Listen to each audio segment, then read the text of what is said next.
food plot's established, step 2 in the hunt for Big Junior is to locate, as closely as possible, the big buck's core area, and where I am most likely to find him on his feet in daylight once the season opens. This is delicate work. One overly aggressive move now, and I will put the buck on red alert. Patience is a virtue. Starting with a wide net, I plan to determine his core by a process of elimination, more by learning where Big Junior isn't than by learning where he is. After many years of overzealous mistakes, I've learned it is better to narrow the options carefully in calculated steps.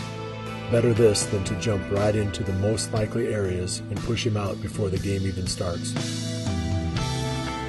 At the same time that I am finding back my number 1 buck, Troy Saxenmeyer and his nephew Drake are preparing for Iowa's youth and disabled season.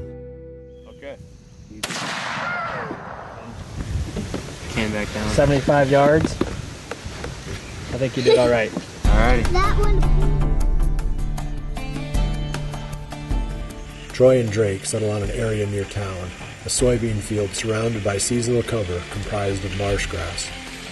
In an effort to concentrate deer activity in front of their redneck blind, Troy creates a small plot of big and beastie.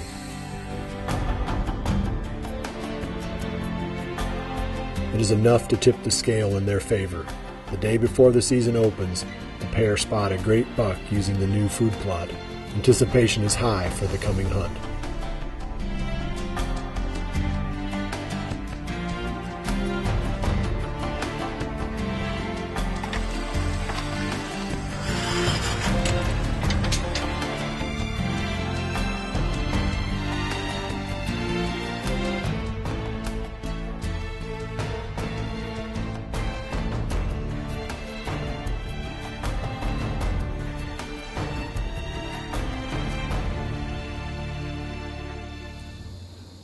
Day 3 of our hunt, and we've had a rough past 2 days, but we're hoping today could be a good shot at either viper or jester.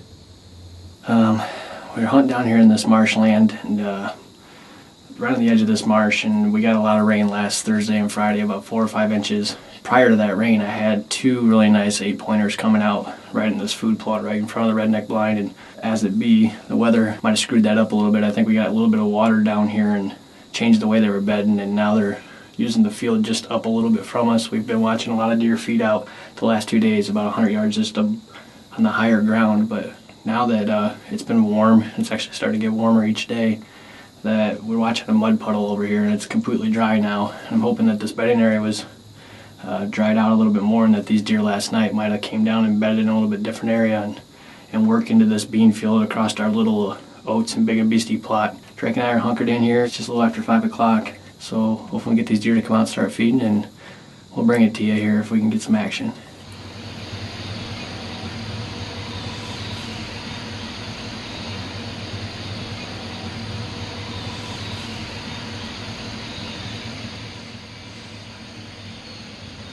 Okay, so I'll get back. There might be another deer coming down the road today.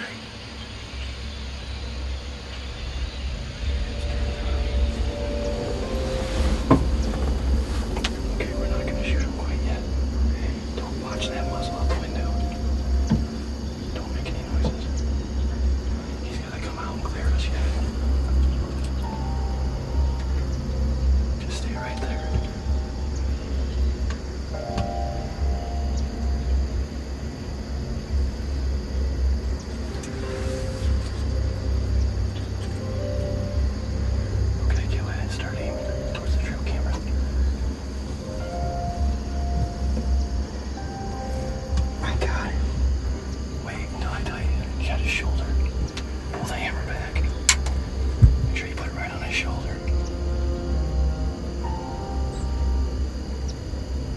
Dude, I got it. Okay. Wait, okay, whenever you're ready. Oh, Chester, I don't know which one it is. You just shot a monster, dude.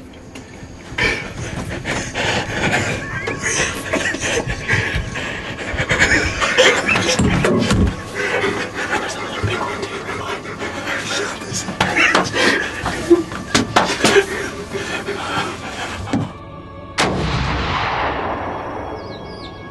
Yes, we did. We got a big one. Yes, ma'am. Thanks, Mom. Love you. Bye. Coming down. Coming now. Hang on. You definitely need to lose some weight. Come on, man. You're killing me.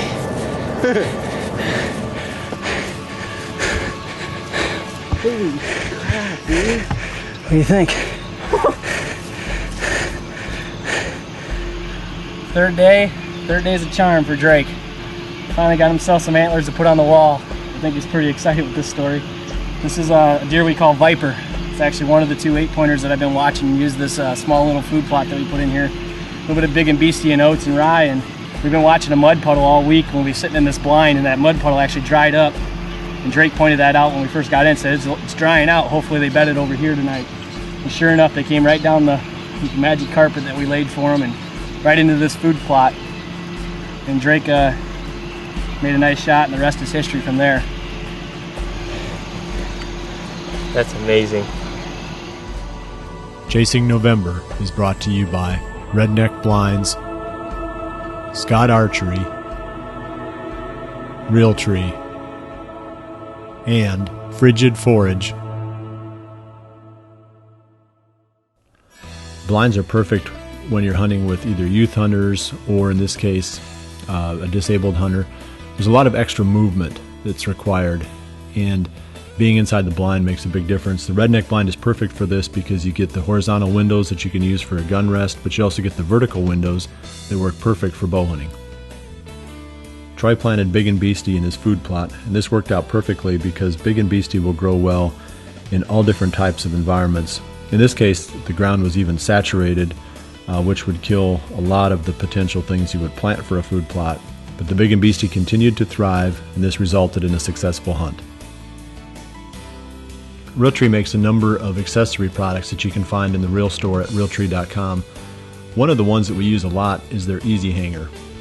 They're perfect for stowing gear in the tree stand and for hanging your bow so that it's conveniently within reach. Scott makes several categories of releases. One of the products that I use a lot during the off season is a back tension release, specifically the Longhorn Hex. This allows me to practice during the off season with the perfect surprise release that makes for the most accurate shooting.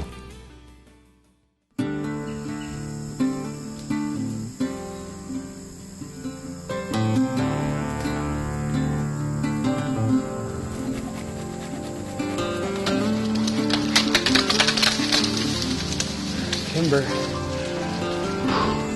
Today's September 23rd, and John and I are in here doing some last-minute improvements on this property that we've been setting up pretty much all summer. And we're about a week away from opening day here in Iowa. So we wanted to come in and do a few last-minute card pulls and do some trimming on some of those tree stands. John's actually doing that behind me right now. We came in here in the little micro plot that we put in. We had a pretty bad storm roll through southern Iowa, and a lot of these trees that are on the edge of the plot got blown down and they're hanging over the plot, which makes it hard to shoot into it because it is such a small plot. While he was cutting that tree down, I took a quick look through the camera card here. We had a camera set up right on the edge of this plot. Just last night, actually, we got pictures of another new buck on this property. He's a really big 10-pointer, real tall tines. So that's another new shooter on this piece, and we're really excited about it. But we're just doing a few last-minute projects before the season comes in. We came in here today like we're going to be hunting. We came in as quiet as we could, and we're in here trying to make as little noise as possible. Obviously, that's hard when you're doing projects like this, but we're going to try and leave as low impact as we can on this piece so we can maybe hunt it next week. At this point, our property is ready to go. The food plots are in and the stands are hung. We're getting regular trail cam photos of the buck we call Dennis and are excited about the new buck Switchblade. With the season just a week away, we can't wait to hunt it for the first time. We are still amazed at how many quality bucks we found on this small 40-acre property. Chasing November is also brought to you by Muddy Outdoors, Hoyt Archery, Muddy Trail Cameras, and Ozonics. We use the Muddy Lineman's rope every single time when we're hanging and trimming our tree stand locations. You can stay connected to the tree the entire way up, trim your branches, and get in safely every single time. The Muddy ProCam 12 is jam-packed with features, but my favorite is the time-lapse mode. I can set this camera on a fence post or a tree that overlooks my food plots and get a picture of every single deer that enters that plot during shooting hours. The Ozonics HR300 has two different fan settings. The high setting is perfect for tree stands because you have a lot of open air around you that your scent can float into. In ground blinds, when you're in an enclosed area, you don't have as much open air, so you can switch the unit over to the low setting because you don't need as much ozone to cover up that scent. A lot of my hunting is done from a tree stand or ground blind setting, and because of that, the Hoyt Nitram 30 was perfect for me. At 30 inches axle to axle, the bow is really maneuverable. I can go in between windows of a ground blind or under overhanging branches while I'm sitting in a tree stand.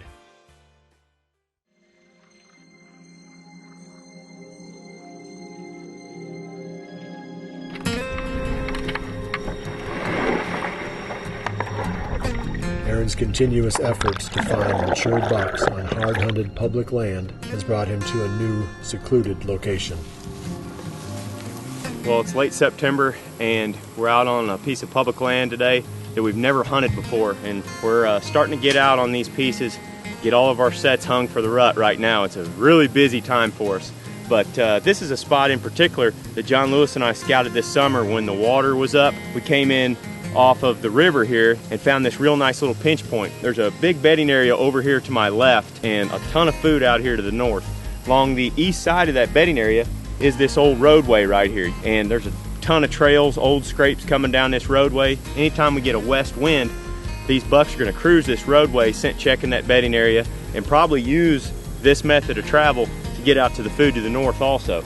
The best thing about this spot though is that we've got that swamp along the river that we can come in on to access. Our wind, if we blow a west wind, will go straight over top of that swamp. I'm going to get some trail cameras in here over some scrapes. If a mature buck pops up, this is a spot we're going to target during that pre-rut time period, late October, early November. Keep an eye out for this spot down here on the river. I'm really excited about it. I mean, this is going to be a great area, lots of food, lots of deer.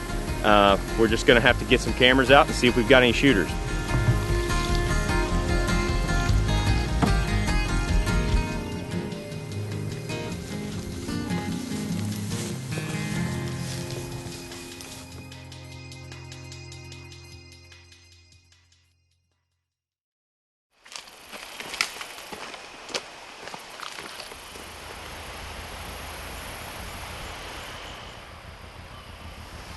Yeah, he's a decent buck. They're using it.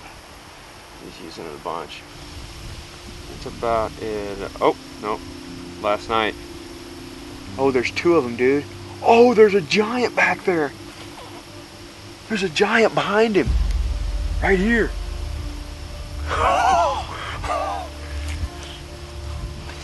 Look at that buck back there. He's huge. He's a monster. Oh my God.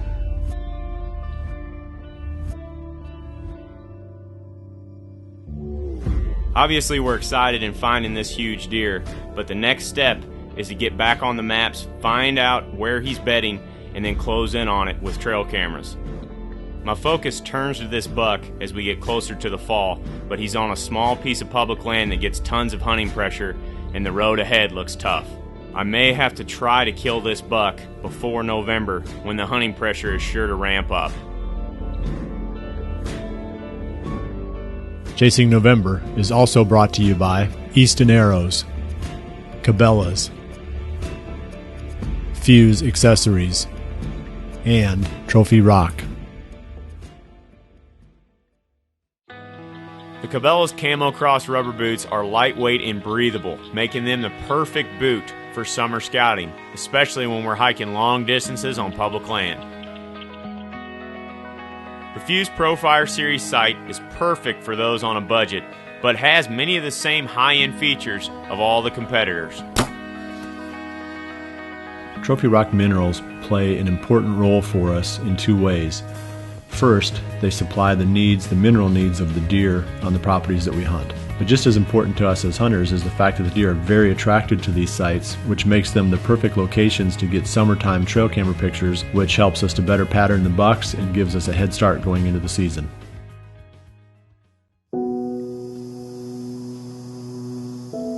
During this time, Mike Reed, who is hunting an urban zone in eastern Iowa, is experiencing a lull in the action.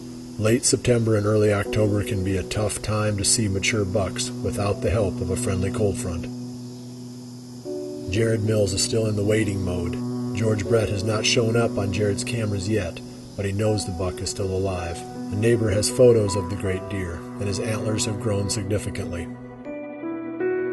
The bucks have now made the full transition to their fall ranges. I've started getting nighttime photos of both Big Junior and the questionable shooter we have decided to name Lefty. Don't get me wrong, Lefty is plenty big enough, but this is one deer I would sure like to see a year older. If I have ever seen one that will blow up, this is him. But when the time comes, will I actually be able to let him pass? Would you? The season is finally here. Scrapes are appearing, and rubs now line ever-deepening buck trails. The time has come. We are chasing November.